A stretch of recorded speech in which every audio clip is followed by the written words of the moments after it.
You already know that you are sabotaging yourself. You see it now. The procrastination, the overthinking, the moment things get hard and you stopped. But knowing it doesn't stop it. So how do you actually break it?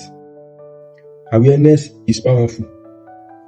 Awareness is powerful, but it doesn't change behavior. If it does, you would have been at the right place that you want to be.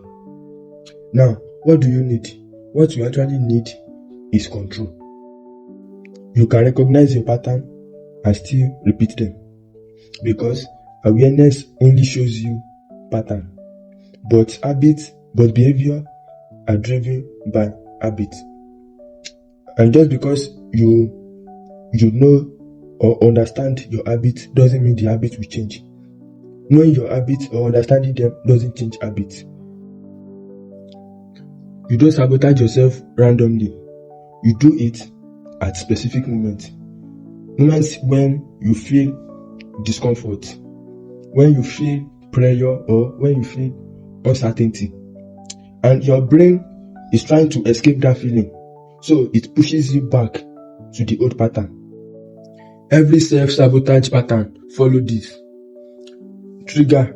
From trigger to feeling. Then from feeling to behavior. Then from the behavior to relief. This 4 pattern is the self-sabotage pattern. Let's take for example, you need to do something very important. That's the first part, trigger. Then you feel discomfort or you feel pressure or uncertainty. That's the feeling part. You trying to avoid the discomfort or the pressure.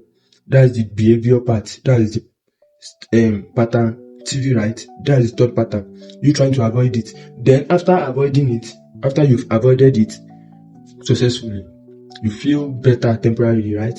That's the relief part of it. You feel better temporarily.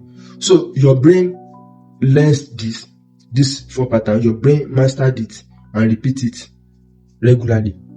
You don't break the loop by forcing discipline.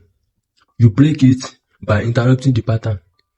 You catch the trigger the moment it starts. You notice the moment it starts.